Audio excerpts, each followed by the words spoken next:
What's up, guys and ghouls, and welcome to another episode of Fright Mic. I'm Liz. I'm Sam. And today we are starting a brand new month, brand new theme.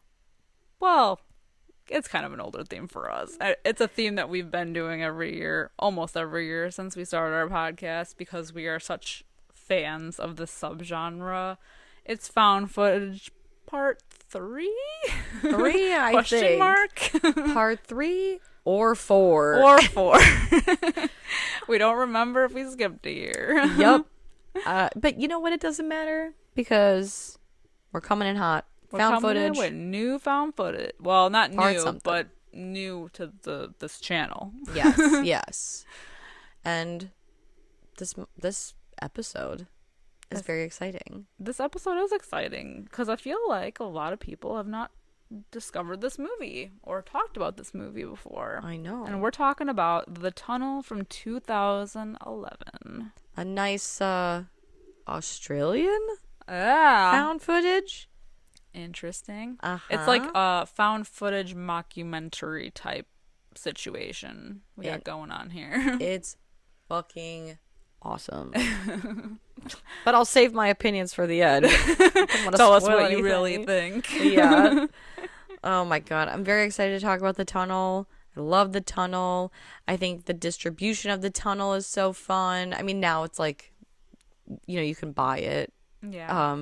But I believe it was originally just for torrent for free. It was kind of like a Poughkeepsie Tapes situation where it was like really hard to get until I think it got like main distribution. Yeah, I think like ended up releasing it. It wasn't like weren't there like bootleg copies of Poughkeepsie Tapes? Yeah. And people were like, is this fucking real? Because it's so realistic. Exactly. This does kind of give like and the fact that it's like the distribution, not like the and the fake documentary style too, Yeah. about like yeah, whatever. like the interview style of it. Yeah. Yeah, this one is a lot of fun because it focuses, and it does feel pretty legit. Well, yeah, especially with the like, because it does take a while to like till we actually get into the tunnel, because there's like a lot of backstory about the story and like the politics, like what's going on in the city and like the water crisis and everything. So that seems realistic For sure.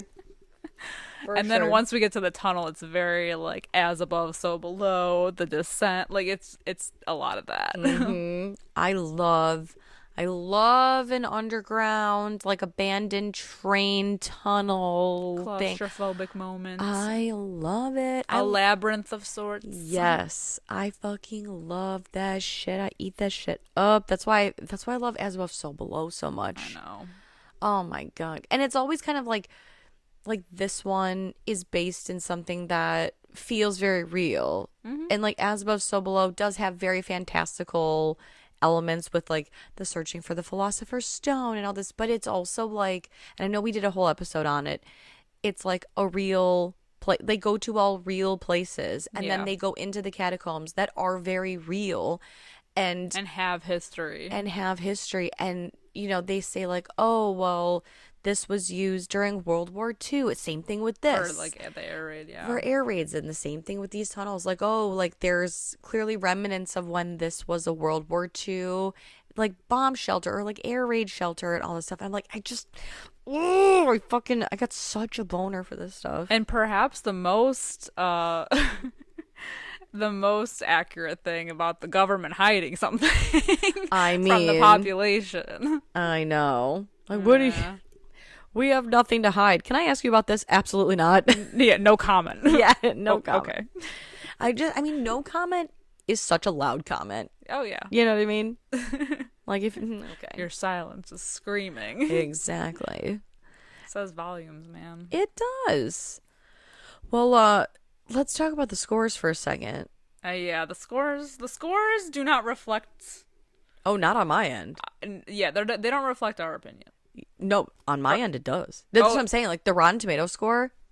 Oh, I was gonna say that. Well, okay, the IMDb score's not great. Oh no! Oh my God! What? That's why I was like, oh wait, what are you talking about? Yeah. Well, okay.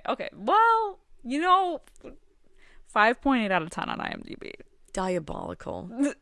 Diabolical. Yeah. What? It's got 100% on Rotten Tomatoes. Are you serious? 100%. Okay, that's why I was like, we are not matching right now. Right. You're like, wait, what do is you happening? mean? Yeah. We were literally like the Spider-Man. Yes, exactly. What are you talking about? Wait, what are you talking about? Yeah, like what the hell? Yeah, 100% certified brush That is on Rotten actually Tomatoes. surprising to me with how. Because I was gonna say like before I read that score, horror does not usually get higher scores on IMDb anyway. Yeah. So when I saw 5.8 out of 10, I was like, well, and found footage in general is very divisive. Mm-hmm. So very hit or miss with some people. So I was like not super surprised about it being so low, but damn, Yeah. that Rotten Tomatoes score really makes up Pretty for good. it. I know.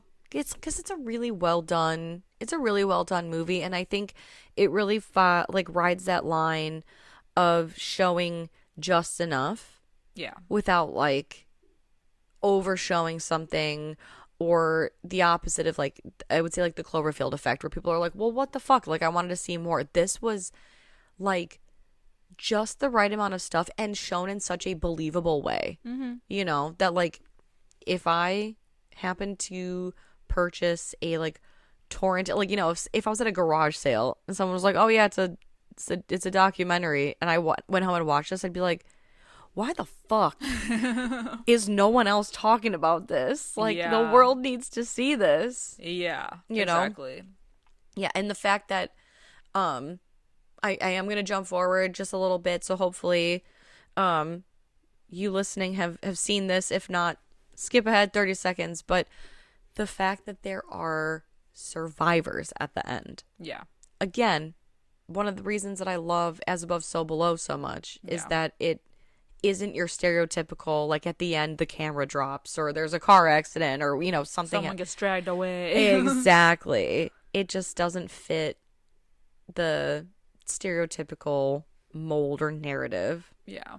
So I love it. I love that it infuses both like documentary style, interview style kind of thing, and found footage. Yeah. It's a little bit of both. So you know that they're survivors because they're telling us what happened. Yeah, the post interviews. But yet we're still intrigued enough because we open with a 911 call Of course. and we kind of hear chaos happening. So you know that whatever we're about to watch is going to be wild. I love it. Mm-hmm. Yeah, it's a frantic 911 call. We just hear like, I'm in the tunnels. Somebody, my friend's dying. Yeah, something took our friend. My other friend's bleeding. And this was back in because it mentions that the events took place in 2007. Mm-hmm. And what we're hearing is part of like police evidence. Yeah. And I just need you guys to know this because we are recording this a little in advance. So this will come out in November. We are recording it in October. And I think it's wild that the events of this movie take place on October 21st. And we unknowingly ended up recording this on October 21st. What? I mean, are we not on the fucking pulse of shit for what? Freaky. Bitch. I know. We're on the pulse. That's like so many times we will sit down to record something. We try to be ahead of schedule with some things. So we'll record a movie or like a podcast about a movie, and then like closer to the time that we're releasing it, it's like, oh, this was released on this day or whatever. And it's like, how That's the happened. fuck do we do this? That's happened so many times. Like the same week that we record something, Yeah. it's like it was released on that same week. We're like, what the fuck? We And- did not plan that out. No, because we set our schedules like a whole year in advance. Hell so yeah, like, baby. yeah. And we do not look this shit up. We just go with what our body feels, you know? Yeah, the flow. Exactly. What feels So- right, man. I know. So I just had to point it out. I thought that was super cool that this movie takes place. I got premonitions here. I know. We're a little psychic. Definitely a lot psycho, but definitely a little psychic. Definitely psycho. Yes. And so like, after the 911 call, we're kind of brought into the like documentary style portion of this film where Natasha is one of the interviews, and she is one of the participants in the events that took place in the tunnels. And she talks about basically the government of New South Wales was making plans to make like a water reservoir because they're going through like a terrible water shortage, and they're going to use these abandoned train tunnels because there's tons of water down there. Yeah, they're gonna like tap into them to set up like a recycling Like facility or plant or something. Yeah. And there's all these stories and how the government's going to move forward with it. And, it's like right below their feet is all this water that's trapped and yada, yada. And suddenly it goes cold. Yeah. It's going to happen. It's going to happen. It's going to happen. No one ever talks about it again. No one mentions it. Oh, and also the homeless population that people were upset, like, oh, like homeless people live down there. Like, what are they going to do once this like water thing goes into effect? Suddenly they're disappearing, but the government does not even acknowledge that there are homeless people living in there because they kept saying when they were surveying the tunnels that, there are absolutely no, they've moved everything out of there. There's absolutely no one living in there. So how could people be missing if no one's even down there? And every time they go to approach for comment, no one has any comments about this. There are no comments. There are 0 comments. And really, Natasha was saying how she's like a hungry journalist. Definitely. She's like, there's definitely something to this. Like, we got to act on it now. And she sees that YouTube video. Yeah, she sees like a YouTube video that these like teenagers uploaded where they were like tagging a part of the tunnels, and then something happens and it's all like a mystery. Like they go missing. You just hear like tons of screams in the video. Yeah, and so she's like, there's definitely something here. Like she brings it to her boss and she's like, there's like, I need to be on this. But her team, she has a producer or a fellow like producer, Peter, and then Steve, who is like the camera guy, and then this guy named Tangles, who's like our sound guy. Yeah. They were supposed to be doing a different project elsewhere, and in China, I think. Yeah, in China, and because she convinces her boss John to like that this story needs to be like busted wide open, he ends up canceling their project and moving them onto this, and they're not very happy about it. Right. And I believe he does this because Peter is a very good journalist, and Natasha, we do find out, is basically on the brink of getting shit canned. Yeah, that's why she's hungry. And so they're told that they're getting pulled from their trip to China on this project that they were really into, that Peter had done all this research for and gathered all these resources to do this tunnel thing. Yeah. And but they do eventually get invested in it once they realize exactly how much information is being hid. And especially when they end up finding the homeless guy who is willing to kind of talk to them, and he like freaks out just by them questioning him about some of his friends who have gone missing. Because I think the homeless guy's name is Trevor. Yeah. I think because I remember he's like, call me Trev. Yeah. And he seems honestly, for being like an unhoused person, seems to be fairly normal, fairly stable. And so they're asking him about the people in the tunnels, and they're like, oh, do you have your friends down there? Immediately the energy his changes. Face changes. And he's almost kind of like looking around the room, and he freaks out, breaks down, starts like screaming. He doesn't want to continue the interview. And they're all like, okay, so clearly something's going on down there. But they need to get a permit to investigate further, which they can't get. Like, we can hear her like calling people, and obviously it's like she knows people on the inside, but they're still not willing to help her because they're like, no. Yeah, they're literally like absolutely not. There's nothing, we cannot help you. Yeah. So sorry.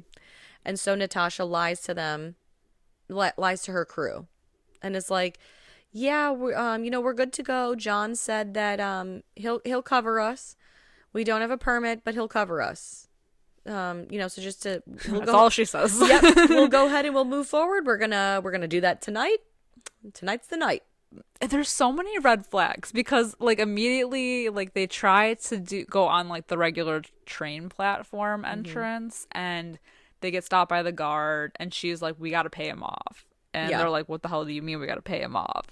And he's not having any of that. So then she's like, well, there's a sewer entrance. Yeah, it almost looks like the end of like a maintenance like a entrance or maintenance something. entrance. Yeah, and she's like, well, we gotta like cut the chain. And I love that. So Steve, who's the camera guy, he's like, I don't know who he reminds me of. He reminds me of. I can't even. He reminds me of someone so much. Every time I watch this, it's like it's on the tip of my tongue. But he's like, I realized fairly quickly that something wasn't right here, so I just started filming everything. That way, I could blame this shit on Natasha. Yeah, exactly. Me and Tangles, we would be clear on it. That is like an impeccable accent. It's terrible. Jesus Christ. Anybody who's Australian is like, fucking burn this bitch. How dare you? Not at all. Oh my god. Oh my god. So yeah, his plan is basically he's gonna film everything. I feel like that still wouldn't save you though, because you're still agreeing to do it. You're still implicit. You're still doing it. Exactly. Whatever, bro. Whatever makes you feel God good. bless him, you know? I like his little relationship with Tangles though. They're like bros. I do too. Yeah, he says at one point he's like, he felt like he was Tangles' like big brother. Yeah. It's very cute. They like to prank each other. I know. I think all the men have like a cute relationship with each other. I feel so bad. I feel like Natasha is just so hungry for the story that she's like, will you three idiots do something? And so they get down into the tunnels and it is very cool. Like they do say how like, everything was so, like no matter what you shot, it looked very cinematic. It's all the tags on the wall. Yeah, it's almost like we're getting like a behind the scenes of how they're going to edit this because at one point they have to stop so that Tangles can do some like sound, like he can hear like the train in the distance. So he does that. And Steve gets like his shots of Natasha walking around in different positions. So like that's kind of cool because it makes it more believable that they're actually doing this with like a purpose of a documentary style thing, an investigative like situation. Exactly. And they even do that thing where they push that cart to get an effect. Yeah. So but they do tour the place a bit because that's when they find they discover that like it was being used as like a shelter during like air raids, and then they find this like the section where the homeless were, further proving that there were homeless living down there, and that was like an integral part of her story. So they're getting a lot of good information, and then they come across, I think at this point they come across that reservoir, that lake. And they mention how it's like this massive lake and it's really like something to behold, and it's like a little over like 1 kilometer long. Like it's a thing. And she is trying to like film a segment where she's like, below the feet of millions of people is this like lake, this reservoir, and the government, I don't know if they don't want, you don't want you to know about it or whatever, but she's trying to record this segment, and Tangles, who's got his, the audio, the headphones in, and he's listening on the microphone. He's like, hey, he turns to Steve and he's like, hey, are you talking? Like, are you whispering? And he's like, no. And he's like, okay, well, I'm hearing something. So, Natasha, let's try it again. And everybody shut the fuck up. She goes to take it again, and he turns around. He's like, seriously, what the hell? Like, are you messing with me? And I think it's Steve. I don't think it's Peter who's behind, but he's like, I'm literally not saying anything. Yeah. And so Tangles says, I don't know, like, because they're like, is it the cables? Like, what is it? And I think Tangles checks Natasha's, like, microphone or whatever it is. And he says, just go through it. Just go through it again. Just run through it from start to finish, and I'll figure it out. And so the whole time she's doing it, you can see like on his face, he's like Like, what the Yeah, hell? he was definitely picking something else up. But they ask him about it, and they're like, "Is everything good?" And he's like, "Oh, yeah, yeah, no, it's good. Don't worry about it." Yeah. And they move on to the next segment, which I think is the bell. Yeah. Right? The bell room that was also used Yeah. for part of the shelter. Yeah, it was used during World War II, I think, probably like an emergency signal. And they have Natasha hit it, and Steve in post interviews makes mention how the bell was so loud that it was like you could feel it in your bones, like it was so loud, Rattling your bones. and Tangles is like, wow, it's blowing my meters like way off the charts. You know, like I think I'm, because she hits it again, and he's like, yeah, I think the best way to do this would be to boom it from the adjacent room. So he gives Steve his headphones and his equipment, and he takes the boom mic into the other room, and he tells Natasha to hit it again. And when she does, Steve says, wait, what is that? And all of a sudden you see the cords that are attached to Tangles get ripped through the other room, and you hear him like yelling. And so they're like, what the fuck is that? And Steve goes running after Tangles. They all kind of go, like, they leave everything in the bell room, and there's no sign of him. Yeah. Like anywhere. They're like running into the next room, running into like the tunnels that are like basically attached to it, and they can't find him anywhere. And it's like we cut to like Nat, who's being interviewed like present day, and they give, for like the first time, she's able to listen to Tangle's audio. Excuse me, sorry. She listens to Tangle's audio, and it's like horrifying. Yeah. Because at first, like, the interviewer, or she tells the interviewer, like, at first I thought they were like playing a prank, and it cuts to Steve in present day, and he's like, she thought it was a prank? Like, what he's like deeply hurt. And so they give her the headphones, and it is just, we hear what Steve heard. Yeah, exactly. Which is just blood curdling. Yeah. Screams. Exactly. Horrifying. And when they get back to the bell room, they discover all of their remaining equipment has been taken. It's all gone. Including their torches. Yep. Their flashlights. Mm-hmm. I love that they call the them torches. Yeah. Mm-hmm. Look at this. It's Tangles' torch.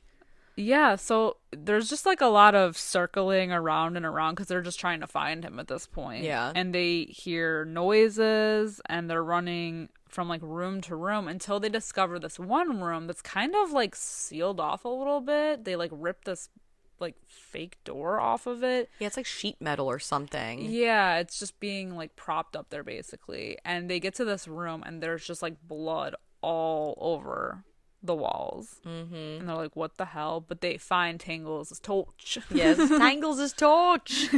And the blood is like, it looks like something out of like Silent Hill or like, any of those like fucking horror survivor games. It's pretty bad. And so they're in the room, they're like, we gotta find a way out of here. We gotta get the hell out of here. We gotta find Tangles, and we gotta get the hell out of here. And as they exit the room, we're told in post, like post interviews or whatever, that like, oh, Natasha had mentioned that when they left the room, and they were only in the room for a few minutes, that she had a night vision camera, and when they went into that room, she put it down right outside to help them move the sheet metal.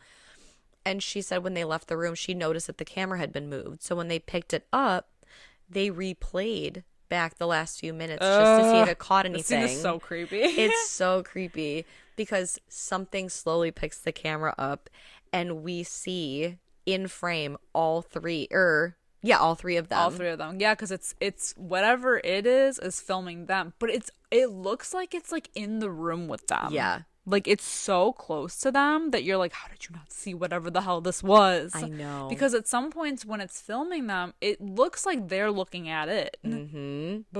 It's so creepy. And it's like zooming in on their faces. It's so weird. And so we do see it put the camera back down as the three of them go to leave the room. And Steve says, whatever it was, we couldn't really tell, but we caught like a single frame, and it's so like blurry. Yeah. But it looks like, it basically just looks like this thing with a glowing eye. Yep. It's so creepy. And so they're like super horrified by it. And this, I think at this point, they are running through the tunnels and they come across the guard. They're like, oh, we hear something. And it's the guard from before. And so they expose themselves. They're like, hey, it's the three of us from before. Remember, like, we found another way in and our friend is missing. And the guy's like, you need to follow me right now. Like, we need to get out of here. And they're like, what are you talking about? And he's like, come with me right now. And before anything else can happen, zooted, yeeted. Yeah. by something. A force. Yes. And I think even Steve was like, what the hell is that? It was huge. It was ginormous. And yeah, they go running. They go screaming into the tunnels. Enjoy the podcast, like what you hear, and you want to hear more? Well, you're in luck. We have a Patreon. That's right. If you don't know, we talk about new movies on our Patreon. We do monthly rewinds so that way you can find out what we are watching between our main episodes. Sometimes we craft spooky cocktails to match our theme of the month and watch parties galore. So much fun over there. Head over to patreon.com/Fright Mic podcast to check that out. Again, if you want to hang out with us a little bit more, then support us over on patreon.com/Fright Mic podcast. And we'll love you forever. Okay, bye. And I think they come to some sort of like dead end or something like that, right? Yeah. And I think so. Because they go screaming a few times. I was going to say, yeah, they go into that weird room and there's like a lot of like camera shaking at this point because they go into the one room and they kind of try to turn their lights off so that it doesn't find them. And then I think they run back out and then they get separated at some point as well. There's a lot of like running around back and forth. But that's the thing. So they're kind of regrouping. Oh, that's what it is. So like they're regrouping. They don't run into the dead end yet. They're regrouping and they're kind of crawling up over this ledge. They're looking at the map too. There's a point where they look at the map and it's kind of like haywire. Like there's additional tunnels that weren't on the map before. Because at this point they're just trying to get back to the lake. Yeah. Where they're like, yeah, that was like, we know that's where the beginning kind of was. Right. And like Pete kind of takes charge from here on out, and he's looking at the map and he's like, I think we gotta go this way, but this tunnel's not even on here. And Steve's like, no, we gotta go this way. So there's like a lot of confusion, and while they're kind of crawling through this like opening to kind of move through one of the tunnels, Pete's the last one. I think it's Pete. Is the last one to come through, and just before he's finished getting through, something pulls him from behind. And Steve, in a post interview, is saying, and we kind of hear like his voice kind of over the footage, he's like, I just was doing my job trying to film everything, and so I pointed the camera, which had the light on it, towards where Peter was pulled, and when my light hit whatever had him, it like scurries off. They even, when they get back to the lake too, that's when they find that like person that's missing their eyes. This is all done in like night vision. It's the guard. Yeah, so you can't really tell like what's happening until you're focused on the guard and like what he's doing, because he's just kind of standing there moaning until you see something else kind of like approach him from behind. To me, this is probably the creepiest part of the movie, because everything is in night vision, really blurry because they're further away, so they're zooming in, but you can tell his eyes are gone. And it's just like, it's even eerie the sounds he's making because he's wandering around in the water. He can't see anything. And he's doing that like, it's so eerie. And like you said, that thing, like humanoid creature comes cannibal with his like glowing eyes, or its glowing eyes. And it hears them and starts going after them, and then they run off again. And I think that's when he gets pulled back through. And then they run into the dead ends too. Because they see the underpass. And that thing, it doesn't. So it approaches the guard in the water, but it snaps his neck. Snaps it. And almost like Drinks from him. yeah, yeah. It's so wild. And so they're shouting when they realize that they're under the streets. They're shouting for help. Clearly no one can hear. I think it's also worth mentioning that, like, Nat is not a good person. No. She, like, throughout this whole thing, they find out more and more information that's being withheld from them from her. Most of the thing being, like, even when Tangles goes missing, she's like, we need to press on to find Tangles. Like, she's all about the story. She wants to go deeper down to get her scoop on the whole thing.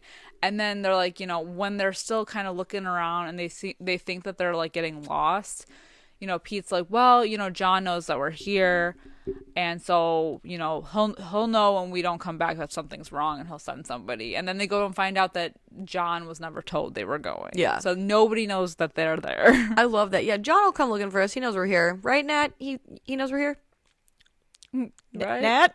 Natalie? Yeah, so when they finally get to this Natasha, not Natalie. I don't know what I said. Like, when they finally get to the underpass, she starts freaking out. I mean, she basically has, like, a meltdown. And she's like, I'm sorry for being such a piece of shit human being. Because I think even before that is when Pete gets, like, super aggressive and picks the camera up and puts it in her face. Yeah. And it's like, it's your fault for losing our friend. Yep. Why don't you look into the camera and tell everybody what a piece of shit reporter you are and a human being. Oh, man. So he's like, you gotta calm down. We got to figure this out. I forgive you. And so Natasha says that she sees what looks to be like a piece of board that they can move, even though they think it's a dead end. So it reveals another tunnel. But when they go through it is when they find that like pile of human eyeballs. Yep. It's like, this movie came out before As Above, So Below. But I saw this movie not too long after I watched As Above, So Below. At least I think. It was after I saw As Above, So Below. So a lot of times when I watch this, like the eyeball scene, it just reminds me of when they're like in As Above, So Below, when they're in kind of like the deeper parts. Yeah. And the one guy's like, are we dead? Because you can see like the Reapers or whatever it is. And she's like, no, we're not dead. We need to just keep moving. It's like the fucking pile of eyeballs. And they're like, I think it's like, best what that the we hell's just going on? Because there's blood everywhere. Like we should just keep going. Oh, and it's also like worth mentioning that they keep running out of light and that's obviously at this point what they realize is scaring off whatever this thing is that's after them, because now they're on like their final battery for light. Right, because when Tangles first got ripped from the room and they dropped all their equipment, they went back because they're like, well, we need to go back and get the equipment in the room, and everything's gone. Yeah. And they're like, at the time, they were like, well, it is weird that somebody took our stuff.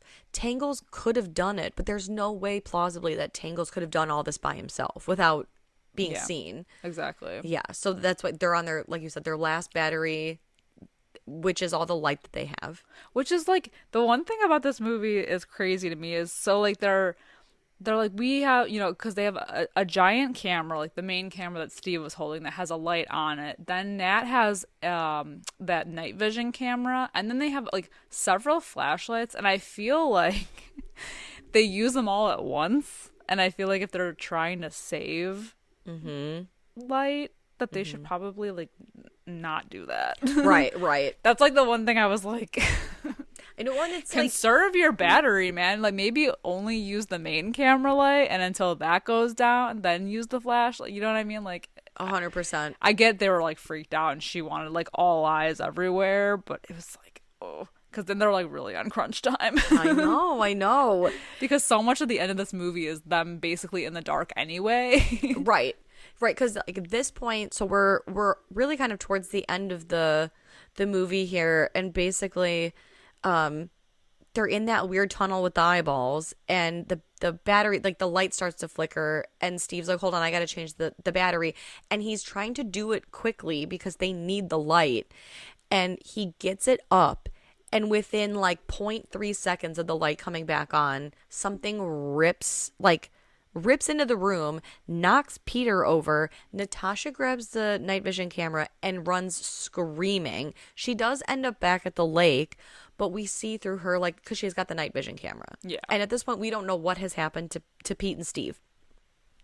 And something, so she's hiding for a while. Something comes, cracks the lens of the camera, and we just hear her screaming. And I love that there's, like, the camera's still recording the night vision, and we see her feet, and we see her getting, like, dragged. Yeah. And then whatever it is, I think the creature is holding the camera, and I could be wrong, but it's like it's dragged her into the body of water, and it looks like it's trying to drown her, but it's like something is holding the camera, and it keeps getting these like chaotic shots of like under the water, above the water, under the so I think it's trying to drown her, and I think it is recording. Yeah. I'm pretty sure. That or the camera is somehow on her Right. still. But yeah, either way, it's recording her until the guys kind of come to. We see that they're actually like okay, and so they go after it to get her Because they hear her screaming. right, and they're able to get her out of the water, and then we kind of hear like Pete basically trying to distract it so that Steve and Nat can run. Yeah. And as they're running, they realize, like, oh shit, can we really leave him behind? Like, I don't think we can leave him behind. But they make the run for it. And Steve in his post interview says, you know, like, when I heard Pete like taunt that thing, like, I didn't think I'd hear his voice again. And suddenly, like, we're hearing his voice from the tunnels. And so they do end up going and they find him. And we see, like, basically like CCTV, like security footage from the train tunnels, because now they've suddenly like emerged into like a functioning Like train the public, station. yeah. And it's the morning at this point. And this part is so jarring because it reminds me so much of As Above, So Below when they come out the other end and they're just back on a regular city street. And it's just so weird because for so long we were like in the dark, in this labyrinth, like below ground so deeply, and now we're just in like daylight. Yeah. It's like bright, there's people all around, and they're like running out, they're all bloody and like screaming, and everybody else is like, what the fuck? It's like 7:00 in the morning. Right. Like, I'm just here trying to go to work. I got my Dunkin' Donuts. They use a stranger's phone to call, and that's the phone call that we hear from the very beginning. And, you know, the friend that she's referring to that's dying is Pete. She's kneeling in front of him, and she's got the call. And Steve is kind of sitting leaned up against a pillar, and he's not really doing anything. And in a post interview, he states that he didn't think, you know, he's like, you know, we made it out. I didn't think that he was dying, which is why I didn't go near him and I didn't help him. Which I guess. Yeah, it's How do you weird. not know that he's like, he looked a mess? I think he was like in shock, but still, yeah, that whole like part is weird with him talking about, yeah, like if I had known that he was dying, I think I could have done more. Right, exactly. Yeah, had I known he was dying, I would like. But you can clearly see him just like chilling there. Yeah, he's just straight up like, well, that's over. Yeah. And so we get like kind of post, I guess, like on-screen updates, I would say, where it says that Pete was pronounced dead at, I think it was like 7:55 in the morning, I'm not even sure, on October 21st, and he died from extensive internal bleeding. Mm-hmm. And that we get like basically like kind of like an update on Natasha, who is no longer a journalist, has nothing to do with journalism at all.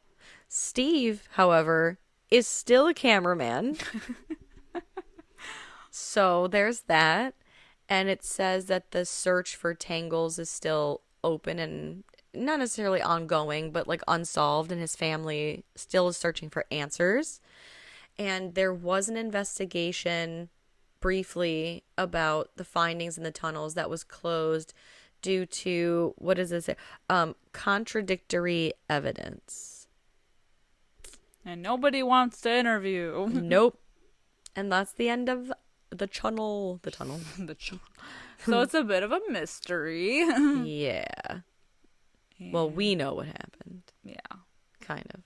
Underground cannibal dwellers. Yeah. Mutants. It was kind of like, this movie is like kind of like a mix of Creep, the non-Mark Duplass one, Yeah. and As Above, So Below. But it's so, this movie's so good. I remember the first time I ever watched this, it was at my husband's like grandma's house, and he had a burned copy of it from his friend. Hell yeah. And he showed it to me for the first time, and it was, oh my God, I was so creeped out. Yeah. It's so good. And now I think we do own it on Blu-ray. Hell yeah. Which is nice. I think we still held on to the burned version though. Oh yeah. Never forget. Yeah. Never forget where you came from. Yeah. Yeah. That's awesome. Hell That's yeah. like the way, man. It That's is. the way to watch it. Yeah, I really dig this movie. I think it's cool. I kind of wish we had seen a little bit more of it, like the creature, but I totally get, like, Yeah. you don't want to overexpose. Right.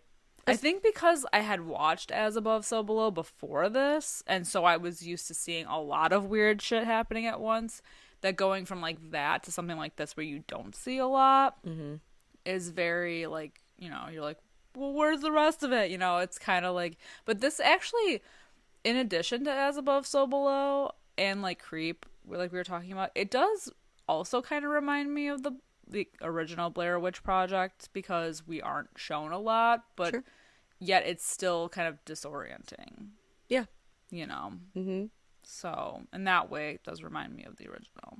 Yeah, absolutely. Yeah, it's an interesting watch. It is. I think it's I definitely think it's worth a watch, especially if you're a found footage fan. But even if you're not crazy about found footage, what I like so much about The Tunnel is that we talked about it in the beginning of the episode. It really does a good job of balancing the footage that they captured and being like a straight up documentary style film. Yeah. And I think not seeing the creature as often, or like especially not in focus, anything clear, really lends to the credibility of this being like there's a reason for it, right? And we talked about that whole thing, because I think that's a lot of people's problems with found footage movies. Like, it's like they're too edited, or like, what was the reason of like why they had a camera there in the first place? Whereas this, it's intentional, right?